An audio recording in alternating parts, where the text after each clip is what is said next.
Hello, and welcome to Diplomatic Immunity. I'm Kelly McFarland, Director of Programs and Research at ISD. This week, we're bringing you more bonus content during ISD's summer break. We'll hear a conversation with Ambassador Tom Pickering, part of the Ambassadorial Series from the Monterey Initiative in Russian Studies at the Middlebury Institute of International Studies.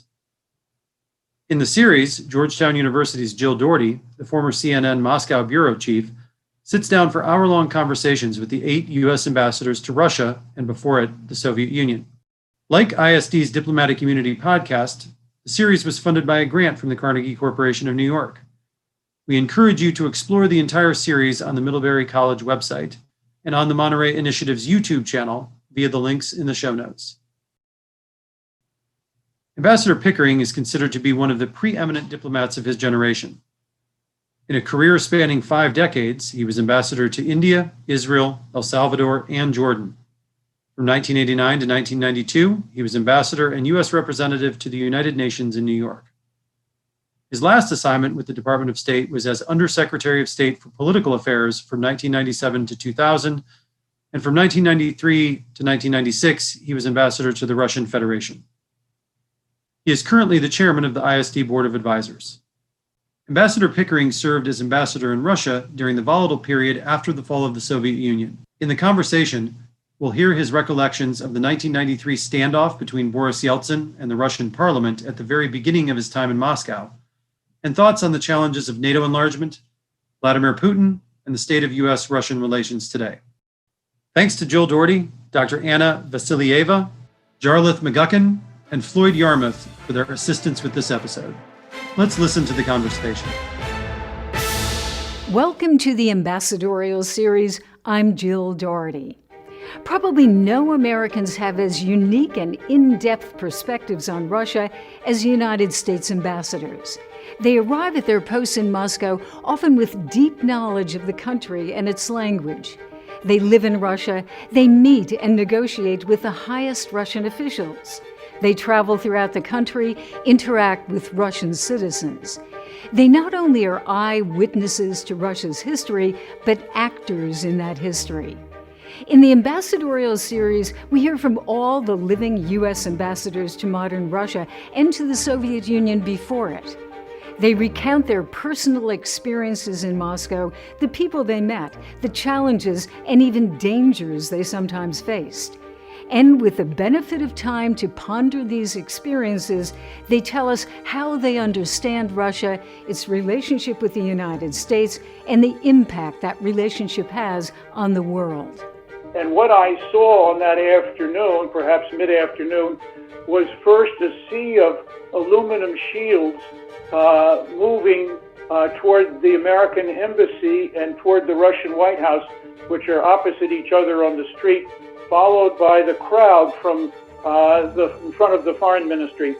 So I called the embassy Marines and told them to get to the security officer and have the people who were residing in the embassy perimeter in the townhouses to go to our underground safe haven underneath the center of the embassy residence area, because I was not sure, in fact, that we would not have firing and indeed other difficulties in that kind of confrontation as this crowd, which was headed in that direction, met the NKVD or the then KGB paramilitary force surrounding the White House. As they advise their presidents on the best policies to follow, ambassadors often have to make difficult decisions. They are the ones who see a country's reality and its leaders up close. Ambassador Thomas Pickering was in the embassy and on the streets of Moscow during the 1993 standoff between the Russian parliament and Boris Yeltsin. And in the heat of armed conflict, it wasn't always clear who was right. Ambassador Thomas Pickering, I think it was Time magazine that called you the 5-star general of the diplomatic corps. And that really is true with your enormous career. We're going to talk about Russia today, but, you have served 4 decades in the Foreign Service for the United States. And I'm very, very interested in your perspective, that long-term perspective on Russia and the United States. But thank you very much for being with us. Thank you, Jill, very much for that kind introduction. And even for diplomats, a little bit of hyperbole goes a long way. So I'm anxious to take your questions and look forward to speaking with you. Well, let's return to the time that you went to Russia as the ambassador, 1993. And I remember 1993, I wasn't posted yet, but I went there a lot. And there was hunger. There were people standing in lines. Politically, it was a very fraught time. You had the standoff that Yeltsin had with the parliament. You had the siege of the White House. You had more to come, that parliamentary election that apparently really worried the Clinton administration and their support for shock therapy. So if you could take me back, what were you thinking as you watched all of that unfold? I arrived in Russia on May 22nd of 1993, and the great news was it was still snowing. But the real news was that there was already engaged a standoff between the parliament and Yeltsin, and principally between people in the parliament who in one way or another either wished to replace Yeltsin or sought in somehow to maneuver him. They were relatively, in what were the political terms of the day, more hardline, more communist, less reform-minded, less pro-demise of communism. And many of them were in effect in the Russian White House, which was at that period of time the office of the prime minister. And some were high up officials in the Russian hierarchy. What I learned when I arrived and when I saw afterward, right through the October 3rd contention, indeed face-off at the White House, was a pretty constant effort of the parliament elected essentially under communism, in which there were two candidates, an unusual approach by the communists for each position, but each one of them was in one way or another part of the party, and many of them held their links with the party. And they made, by someone's count, over 300 changes in the Constitution, seeking in one way or another to promote themselves and to limit Yeltsin's powers. And this brought about both contention verbally, politically, and really that went on for quite a bit of time. And I can recall that early in September, Andrei Kozyrev, the foreign minister, maybe later in September, called in me together with my British, French, and German colleagues and said that Yeltsin has now decided to prorogue the parliament, in fact, to end them, and that he will, in return, carry out an election in January of 1994 for a new parliament, and he intends to write a new constitution. He can no longer operate in a situation in which the contention of powers is so great, the difficulties of rule are so hard, and the differences so vast. And we obviously said there are dangers in dealing with the parliament that way. We understand what he's going through. We will report back to our governments, and we think it is important that if he does do away with the parliament, he needs to have a free and fair election to carry it forward. So this was an extremely interesting time, and it began a series of active events in which began with the surrounding of the then parliament building, the Russian White House, by troops of the NKVD, their paramilitary organization. And that lasted until roughly October 3rd. And those events were well known, and perhaps you'd like to discuss them. Throughout this time period, I was thinking, what are the alternatives? The return to a communist rule in Russia, and perhaps the effort to reconstruct the Soviet Union around a period in which, beginning in December of 1991, the constituent republics had separated, become independent states, were recognized, had become members of the United Nations, would be a throwback to reversion and recreation of a difficult situation, which actually had failed in August of 1990, when then President Gorbachev in the Crimea had a short-term right-wing revolt against him, and it failed. The alternative was to stay with Yeltsin. Yeltsin, in many ways, represented at least a reform element, not someone whose governance role was either steady, predictable, or necessarily conducive to where we thought Russia should go. But we thought Russia should go toward democracy, toward economic independence, toward relationships with the world community, and toward a different situation than the contention of the Cold War. These were all the ideas that I think were passing through our minds. There was no question at all that some, at least, including some in my embassy, had concerns that the president was carrying out a coup against the parliament, quite rightly so, and that therefore he was, in fact, disobeying the Constitution and the best of democratic imperatives. If that were indeed the case, and there hadn't been all the changes to the Constitution introduced by essentially the remnants of the Communist Party, I would have had more sympathy with their points of view. But their points of view were expressed and sent to the State Department at their request in a dissent channel message. I offered, in fact, to collaborate with them in a message where we could both state our views and put those before the broader republic in the department. As far as I know, whatever reply they received from the dissent channel came after the confrontation at the White House, which was in many ways the final physical manifestation of the contention between Yeltsin and his parliament.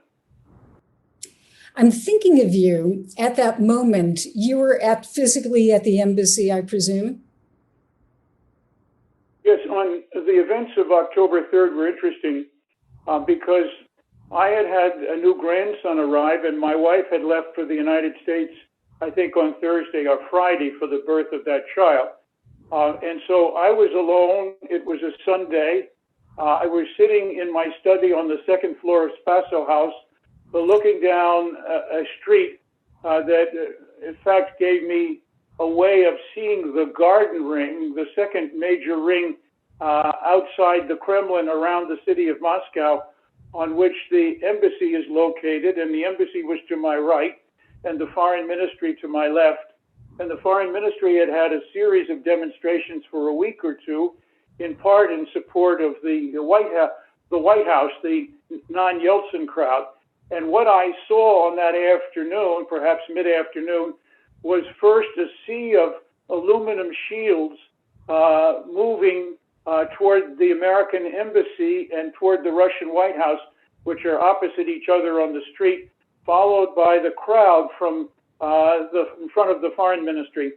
So I called the embassy Marines and told them to get to the security officer and have the people who were residing in the embassy perimeter in the townhouses to go to our underground safe haven underneath the center of the embassy residence area, because I was not sure, in fact, that we would not have firing and indeed other difficulties in that kind of confrontation as this crowd, which was headed in that direction, met the NKVD or the then KGB paramilitary force surrounding the White House.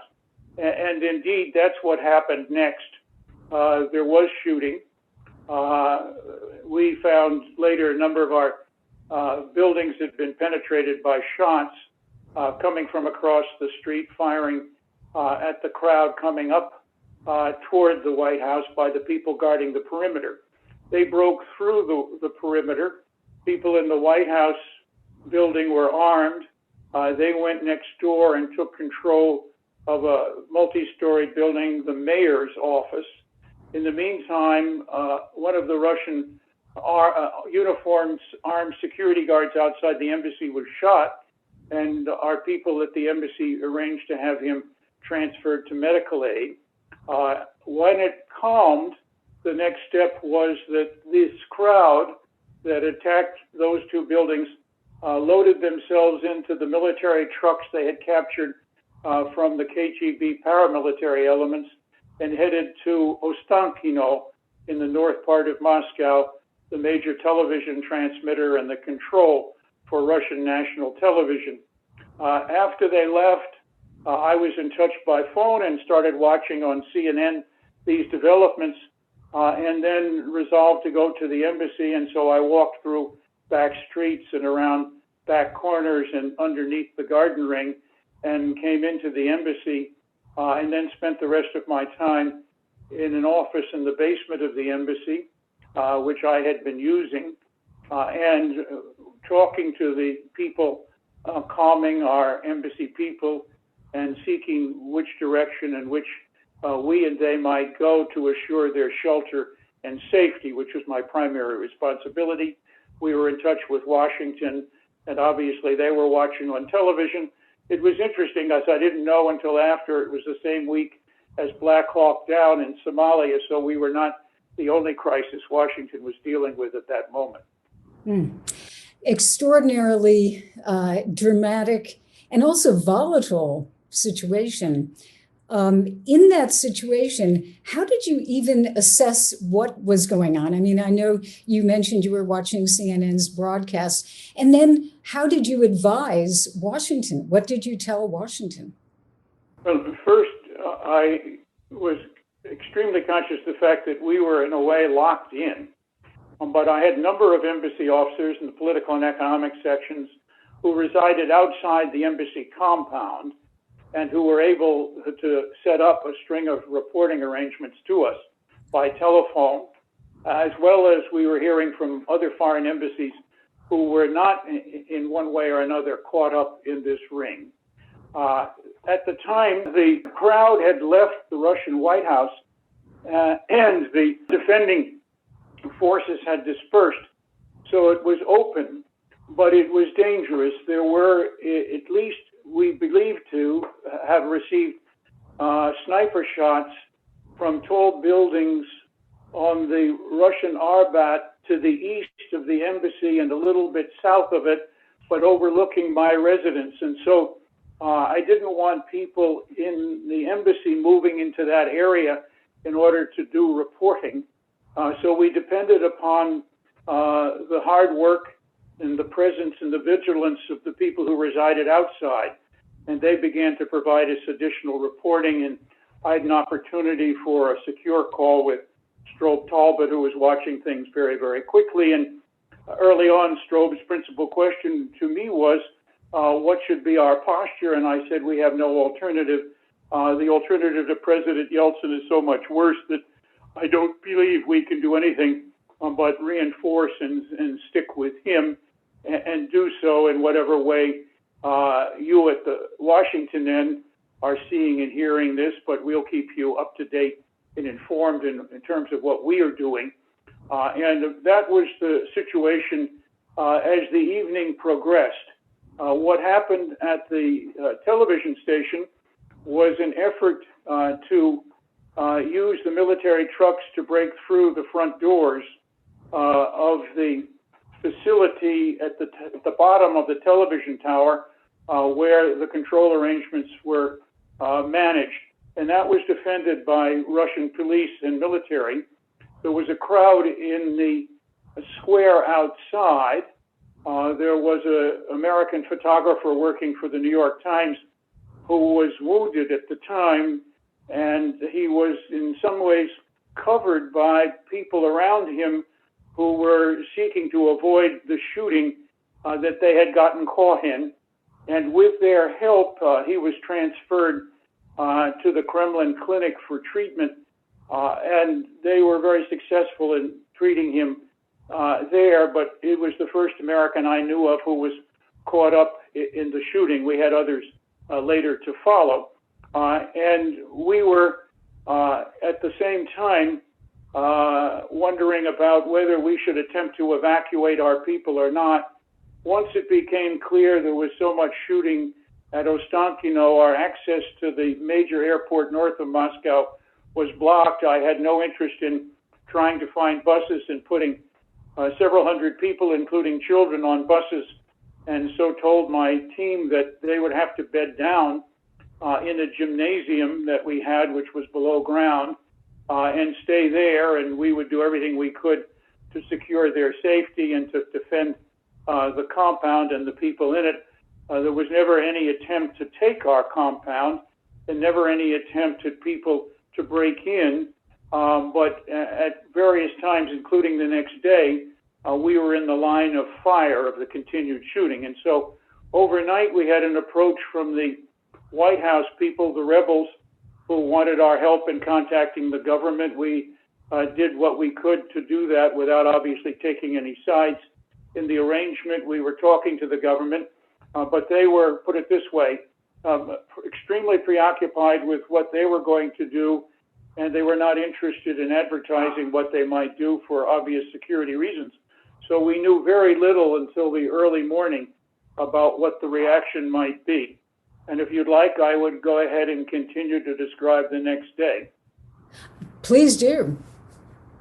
The next day, I woke up after having slept on the floor in an office in the basement of the new embassy building, and I woke up to the sound of armored personnel carriers coming down a narrow alley where the main entrance to the new embassy was located, and then watched on television as they deployed on a plaza in front of the Russian White House, and we saw armed soldiers getting out of the armored personnel carriers and going into the front door of the Russian White House. In the meantime, later, perhaps an hour or two, we observed on Russian and U.S. television, CNN, the approach of tanks from the direction of west of Moscow on the main boulevard, Kutuzovsky Prospect. And CNN had a view from the fourth floor of a building that overlooked them. Two of the tanks were seen to be loaded with what appeared to be ammunition from trucks. And then they moved slowly onto a bridge over the Moscow River where they had a clear shot at the Russian White House. They aimed their turrets, and we could feel the ground shake with the shots that they put into the Russian White House. It appears as if they fired training ammunition of some type because there were no detonations of shells, although the shells penetrated into the building and apparently lit fires. The external damage to the building was not large, as one might have expected with explosive rounds, but they did this for some time, clearly in order to drive the defenders of the White House out of it, practically, possibly because the invading troops were having trouble getting that done themselves. We later read in the newspaper that 200 or 300 people were there. They were armed. Many of them took refuge in the basement and got access to an extensive tunnel system that exists under Moscow that for one reason or another can be used to move from place to place underground. And so some were killed and some were wounded. I don't know that we ever had an exact toll, but the building was recovered and the fires that were lit burned out by the afternoon or so, but it was a mess. And we were, of course, across the street. At one time on that morning, it was a Monday, I had a need to get more people reporting to us from outside, and 2 or 3, one of whom was Masha Jovanovic, accompanied me in my armored Cadillac, such as it was, out of the embassy and over to the embassy residence. We had a portico, so we could hide under that to escape any sniper fire. And they used my residence as a kind of base to organize continued reporting of what was going on. During the time the tanks were firing, we saw on television large numbers, thousands of Russians on the streets and indeed some on the bridge, even as the tanks were firing at the building, watching what was going on. I had a sense in that whole process that Yeltsin was determined to retake the White House, to assert his authority, and by the end of the day, that without question is what happened. I gave interviews at at the request of the journalist community, off and on during that day. Some was available to move to places around the city where they wanted to do the interviews on television, and some were done on telephone and so on.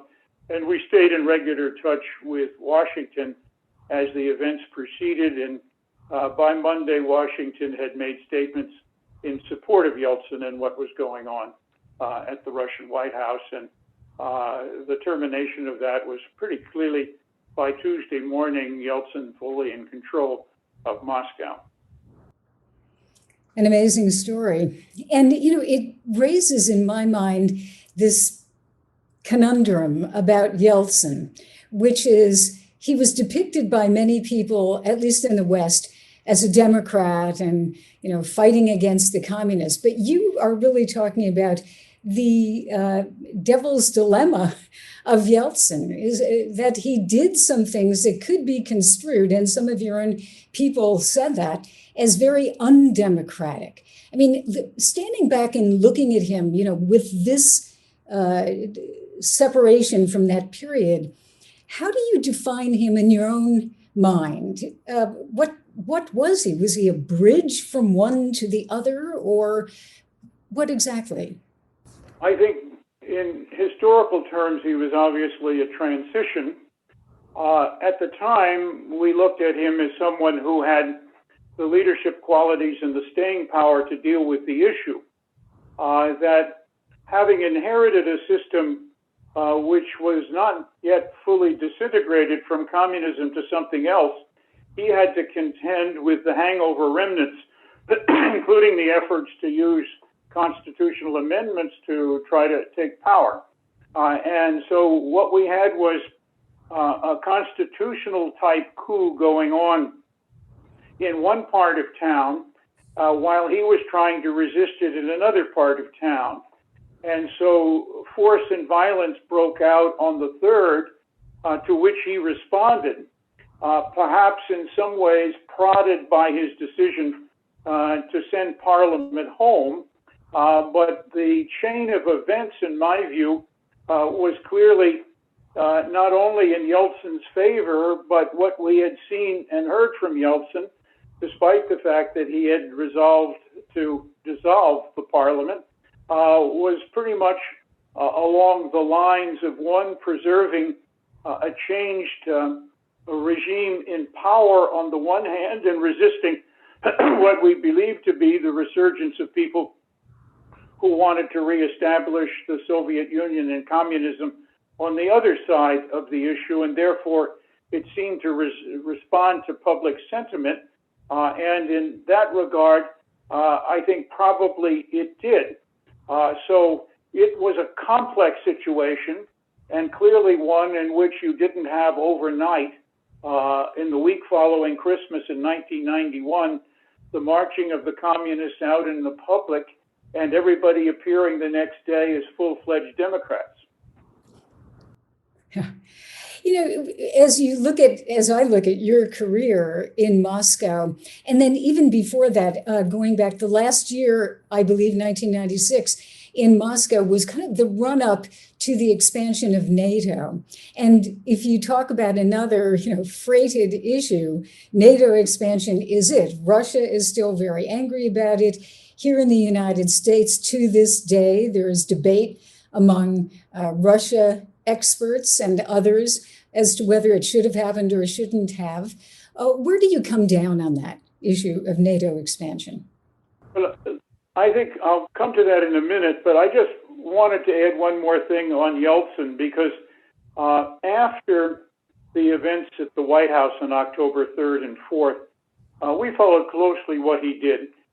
And I think a reasonable case can be made, with one exception, then on major decisions involving defense of democracy, he came out on the right side. And the one exception was the war in Chechnya, where seemingly he was persuaded not only by the fact that the Chechens had adopted guerrilla warfare tactics against the Russian Federation, but that he was declining so much in popularity that there were clearly arguments, at least the surface evidence is such, that in order to win the next election in 1996, he had to take back by force Chechnya. And so that, led to another conflict, much more messy, much less clear. It was quite fascinating that during a visit in the midst of the early stages of the Chechen conflict, I had the opportunity to host Vice President Gore. And I remember riding in the car from the airport, and I gave him my advice that there were some who were already talking about the war against Chechnya as Abraham Lincoln's reaction to Fort Sumter. And I said the two were not parallel, and that in no case would it be, in my view, a good thing to make that comparison while he was in Russia in public. Of course, my advice was worth everything it cost him. It was free, and he felt fully free to ignore it and did. How ironic. So let's go to NATO. Yes, please. I've been in Russia long enough when this issue came up to be deeply concerned about what the Russian reaction would be. There was no question at all that particularly those managing Russia in Washington wished always to hold out the hope to the Russians that expansion or no, at some point they, in their democratic progression and rejoining of the international community, might wish to become part of NATO. Much of that was a hope over reality.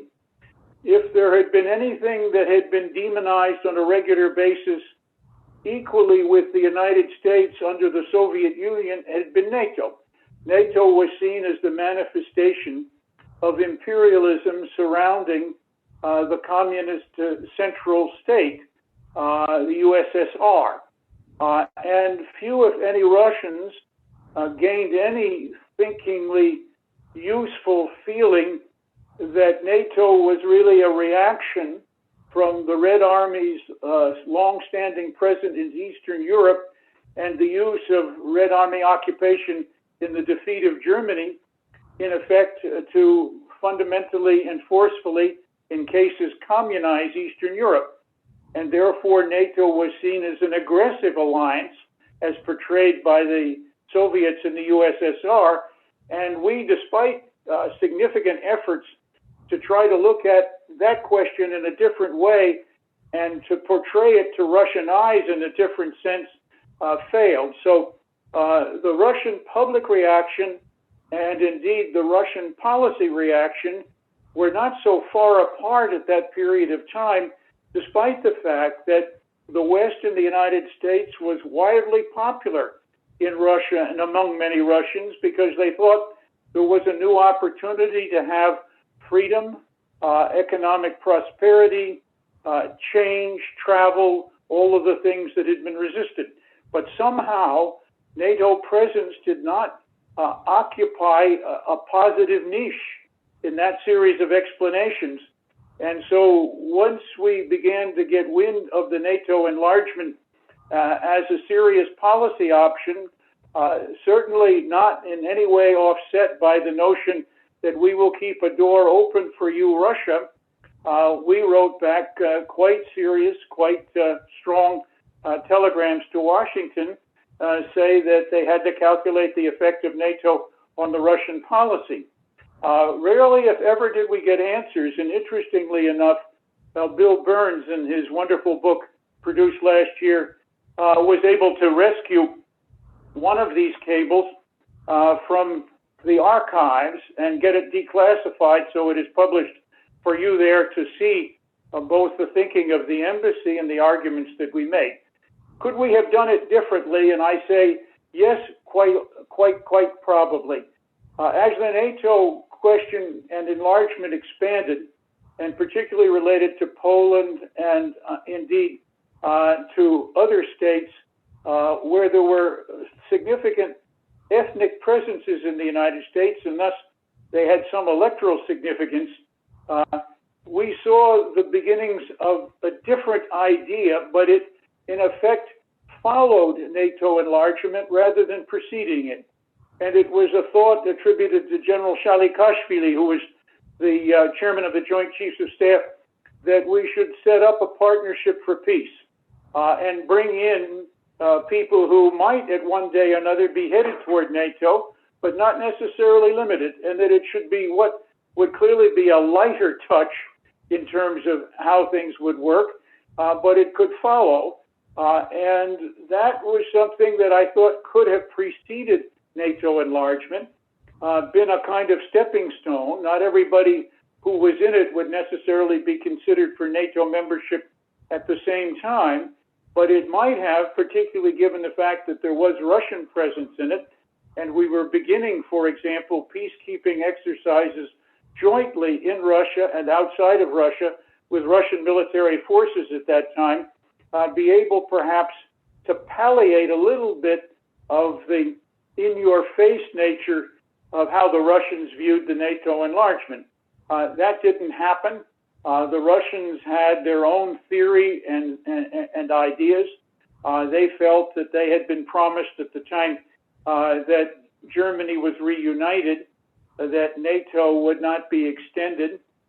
They clearly felt they had been promised there would be no stationing of Western nuclear weapons, principally U.S., east of the then West German, East German borderline as a kind of nuclear joint commitment that in one way or another was never a quid pro quo, but it paralleled the significant efforts we made with the Russians, in which they were, in my view, highly cooperative to recover Russian nuclear weapons stationed in Belarus, in Ukraine, and in Kazakhstan, something that took place and something that gave rise to the joint commitment that we would seek to defend Ukraine as an offset to their giving up the control they had over nuclear weapons, and which was later obviously a centerpiece of concern about Mr. Putin's moves in eastern Ukraine.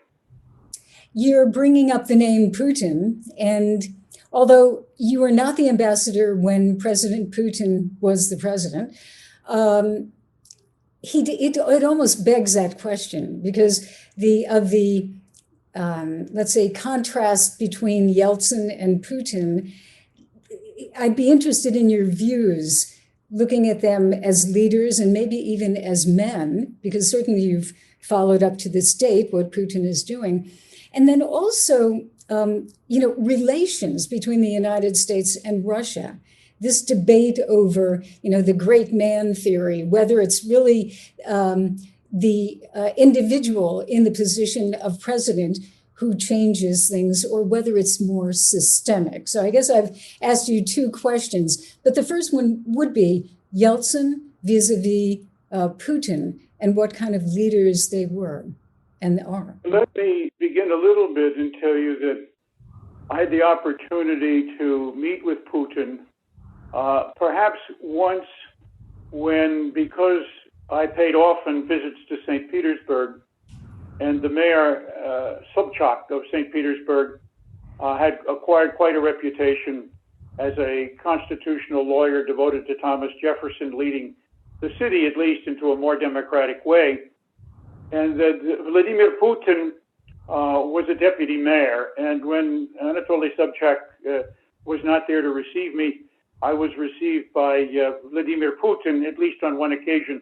And I found him on that occasion very laconic, very tight-lipped, willing to listen, not seemingly very overly friendly, but not necessarily contentious or in any way pushing back on what it was I had to say. My staff at the Consulate General saw Putin through two different visions. One saw him as generally helpful, particularly to the business community, hardworking, deeply engaged and approachable. Others, fewer, saw him as perhaps quite deeply in bed with the business community, maybe to the point obviously, of realizing gains, defending them, and in some ways responsible for some of the problems that the American and foreign business community had in St. Petersburg. I never resolved the differences between them. I was certainly aware of both of them and analyzed Putin to the extent that it made any difference at that point in that context. So after that, I had opportunities to meet with him on a number of other occasions, particularly when he gained power, and saw him as someone who was highly confident of his own capacities, ready to make decisions, clearly engaged in the future of Russia. And I would say that my analysis of Mr. Putin has been now for some time that one needs to look at the question of his aspirations for the return of Russia to great power status on the one hand, and how it affects his own situation as a survivor in the Russian political system on the other. And the two go hand in hand. And in one sense, his survival depended upon his ability to articulate and carry out nationalist policies that in one way or another centered around the idea that Russia had been, always will be, and is now returning as a great power to the world scene. And secondly, that it was his leadership that made that so and was important in building it. And you can remember in his early days where he attempted to consolidate power through the appointment of 7 governors general for the large regions of Russia to Trump, if I could put it this way, the independence of the elected governors of that time. He took away the elections from a number of them and in some ways hounded a number of them because in one way or another they were establishing separate mini economies in their own provinces from which they were clearly benefiting and under which the major Russian economy was suffering. So those are thoughts, at least. And Yeltsin, in many ways, was declining after 1996. I was around for his open heart operation, in which Dr. Dougherty played a helpful auxiliary role, although he didn't do the operation. But Yeltsin was, in those days, declining. Yeltsin clearly had shown more often than any of us liked the propensity to substitute alcohol for what would have perhaps be called protocol. But in one way or another, he was, in that particular period of time, declining. Much of what Putin tried to change was his reaction to how Yeltsin, in one way or another, through weaknesses that were not necessarily his, but of the system, became creatures of the large oligarchs who used the opportunity to take over the Russian economy to develop control of television, Berezovsky, for example, and has therefore played an enormously important role in the politics of Russia in those times, because television was the single most significant medium of communication. And Putin later saw that dominance by outsiders of television was something that he would not want to have continue under his leadership. So he tightened up things from his perspective. He went through various manifestations of leadership changes. I think the Medvedev taking over the presidency experience for what would have been otherwise Putin's third term, prohibited by the then Constitution, was not the experience he wanted to continue with, and we now see that today. So Putin has, despite ups and downs in popularity, consolidated control, seemingly remains in firm control, has changed the Constitution so he will be clearly able to stay in power until something like 2036. What happens after that and what might happen between now and then are hard to see. The Russian economy has not kept pace with what Putin, I think, would like to have seen, but he seems to have at least at one tone-deaf ear on the economy, and perhaps not as tuned in as he might be, and often, I suspect, may wonder why the street protests, which have been a continuing phenomenon off and on at various times in Russia, don't stop, or he can't finally and fully stop them. In part, I think it's because of his failure to understand and listen to useful advice that he can get from a number of important people around him about how to take Russia's enormous resources and turn them into something but a unicrop petroleum economy. I did want to pick up on one issue, which is the relations between the United States and Russia. And so many people have said they're never normal. These are two countries that, because of their history, their culture, etc., have not had what you would say, normal relationships that we have with, let's say, any European country, etc. And I'm asking, Mr. Ambassador, why do you think that is? Why is it, can we have a constructive, organized approach and relationship with Russia, or are we always doomed to have some type of conflict? I think it's a great question, and many will recognize that the use of the Russian word normalna is designed to cover over any possible discussion of any problems of health or indeed of economic difficulties in personal relationships. But put that aside, we went through periods between us in which contention, world events, and ideological differences of great significance in one way or another tended to hover over the relationship and cloud it. One could perhaps turn to periods in the past were our relations normal when they began in the early 30s? Were they normal in the Second World War?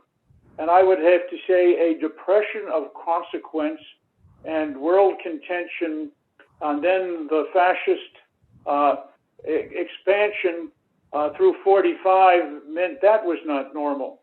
The immediate appearance of the Cold War within years meant that was not normal. We operated in an external environment, in some ways enhanced by our domestic political environments, of significant differences and contention. And I can remember very well in what I would probably take back to 1954, my first year as a graduate student, a student conference at West Point, in which they gathered people from across the country to, in fact, sit down with cadets, and where almost every lecture, every presentation was super hyped on the dangers of communist expansion. Much of what we are seeing from a certain element in our population now, or a certain element in our political community now, about China and what to do about it. So the collapse of communism was not normal in any sense of the word, and we operated in a situation where even the best of economic development experts did not have what one could call a perfectly easy, fluid, highly able to implement idea. There's an old expression, Adam Michnik, a Polish economist, once said that going from capitalism to communism is like making fish soup out of a fishbowl, but the reverse we do not know how to do. And there was much of that. There was also much resistance in Russia, obviously, because people had for 70 years been in many ways enthralled by the system that was going totally to change their lives and their position in the world. The piece that many people remember most in parts of Russia is that for the period of the Yeltsin time, the West was trying to steer Russia, didn't do it very well, that Russians were, in many cases, in their view, overridden by the political and foreign policy imperatives of the United States and the West. And it was only when Mr. Putin came back that they regained some independence about this. And it was only through his leadership, which attempted to do a certain amount of reforming, both in the military, which had been very, very badly disintegrated, and politically and in the international community, to bring back what they had thought was the promise of change as they went out of communism. So in a way, the expectation in the future that we will have perfectly, quote, normal circumstances in a world of constant change is something of a deception and a snare.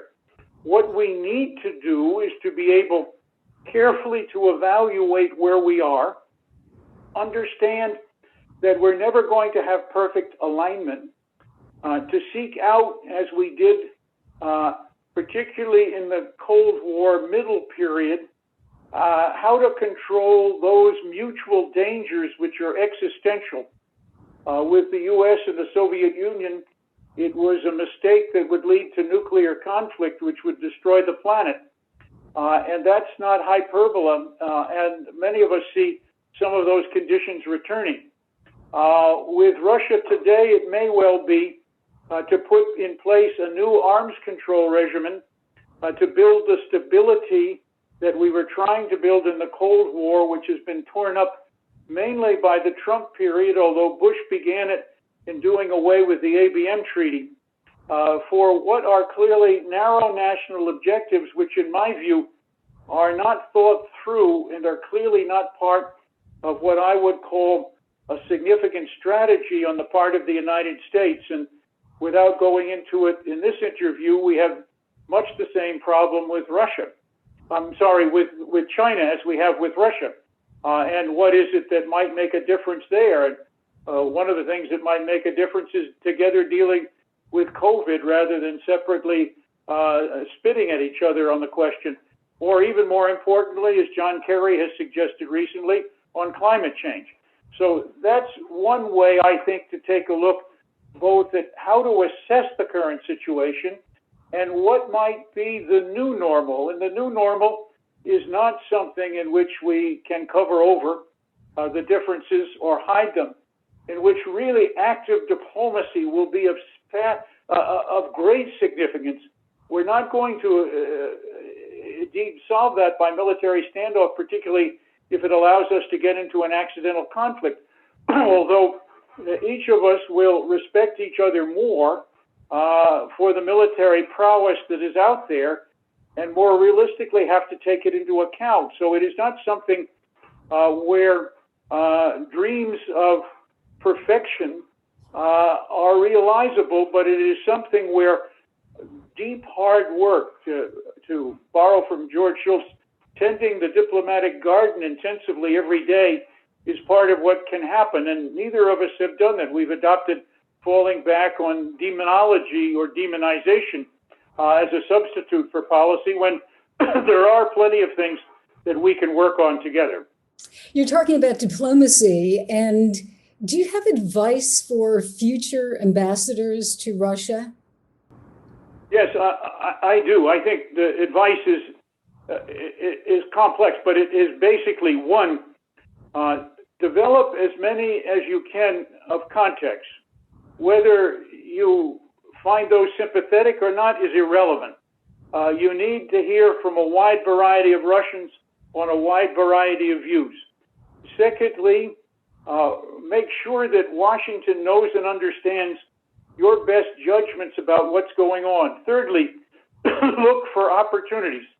As an ambassador, you have a significant role to play in helping to formulate foreign policy. I always thought that what was best done to earn my pay was to make sure that Washington knew when things were not working, but never to tell Washington things were not working without trying to tell them how they could be repaired, refigured, repurposed, redone. And that, in some way, is a strong coda for an ambassador. But ambassadors also have to look at the question of how and in what way can I bring about a resumption of a better relationship in a time of great difficulty. With Russia, much of that depends upon the leadership and how they can be influenced to understand the need to try to find a way to repair relations. And that's always much harder if, in fact, the personality relationships between leaders has disintegrated or gone south without their significant involvement in bringing about repairs. That won't happen. I think that the second period of President Obama, when we thought that Medvedev, as the legal and indeed constitutional president of Russia, deserved more serious treatment than President Putin, was a serious mistake. Putin had become prime minister. He was number 2 on the ladder, but he was number 1 in the decision-making chain. And efforts on the part of the United States to deal with that in an entirely protocol-RA way sent the message that the U.S. was actually seeking to replace Putin with Medvedev and expected that to happen. And that was obviously not the best approach to now President Putin on the whole subject. I have one last question, and I'm thinking about the people who will be watching and listening to this interview and getting a lot out of it. And thinking of students, students who maybe they're in college, maybe even late high school, thinking about the Foreign Service or thinking about getting into Russian studies, studying the country that you yourself have looked at so deeply for so long. What would you say to them? What's the advice? Why should they even consider the Foreign Service? And why should they think about Russia? Well, I think that the Foreign Service offers huge opportunities. One, it still is a merit-based service where your advancement comes from your performance, where you don't get everything you want always in terms of assignments, but every one of them is a challenge, where I believe you have to have a deep-seated sense of public service to commit to that kind of a situation. You live in danger. Your families are not always with you. You're asked to make sacrifices for your government, sometimes the most significant of those. On the other hand, the notion that you can play a role in shaping for the United States, in my humble view, still the world's leading country, despite recent declines, which I hope are momentary and repairable in the next administration, and believe they are, that is an enormously gratifying proposition.